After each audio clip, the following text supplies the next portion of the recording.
La docencia en la actualidad. Las ciencias de la educación son aquellas que de forma teórica o práctica aportan elementos o integran el proceso educativo.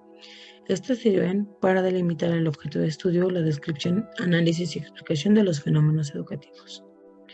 Las ciencias de la educación se subdividen en filosofía de la educación, antropología de la educación, sociología de la educación, psicología de la educación, andragogía, economía de la educación, pedagogía, didáctica y tecnología educativa.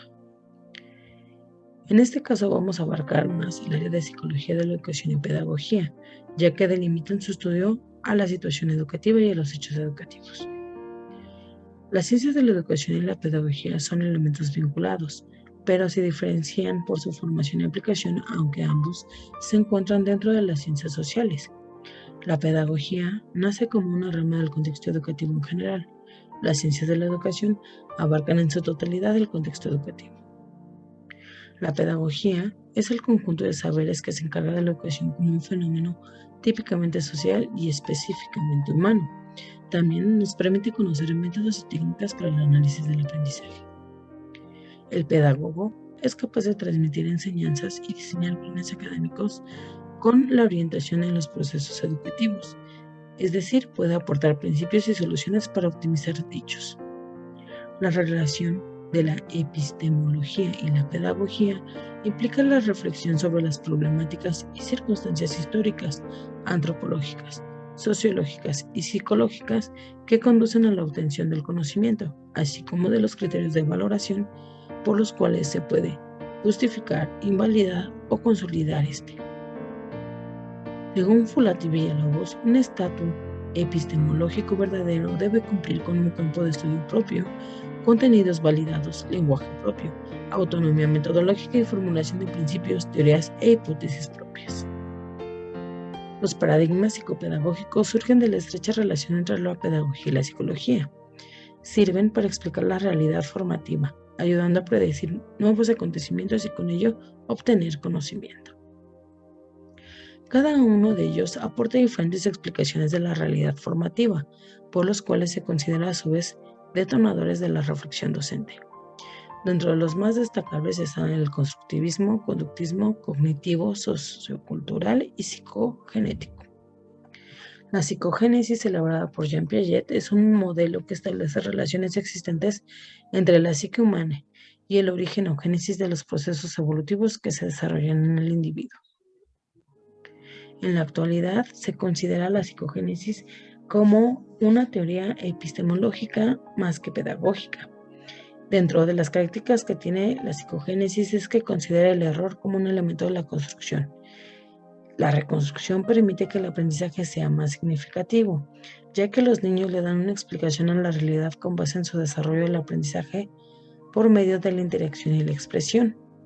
Se considera también que su teoría ha dinamizado los procesos investigativos, los cuales permiten importantes desarrollos cognitivos y pedagógicos que han sido significativos en la educación del siglo XXI.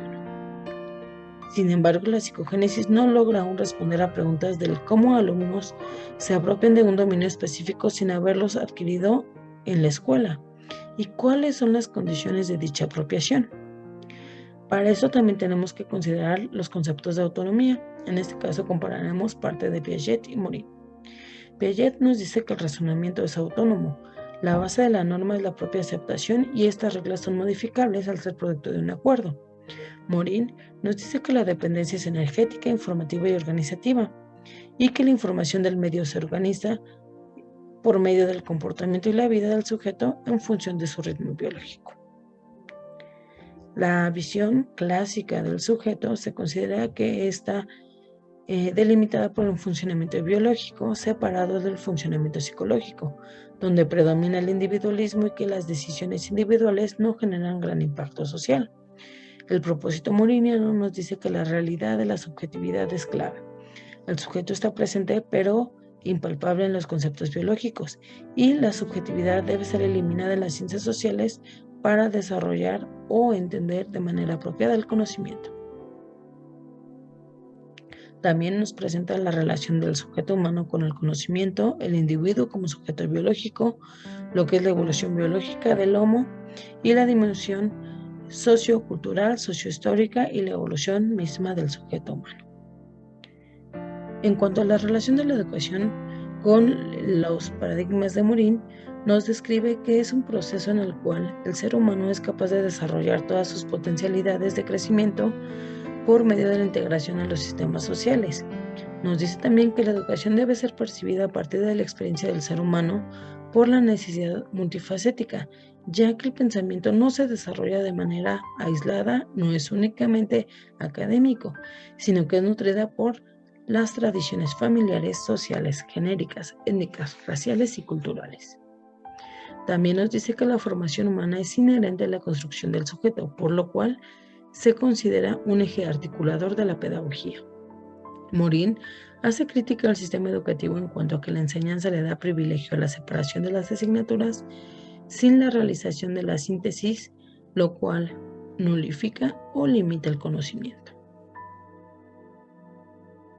Con base a lo explicado por Teorín, la transformación docente desde el pensamiento complejo nos delimita que la globalización exige que la formación sea humanística, basada en la instrucción del pensamiento, es decir, que las acciones docentes mediante las cuales se modifique o altere el procedimiento de la enseñanza permitan mantener su identidad.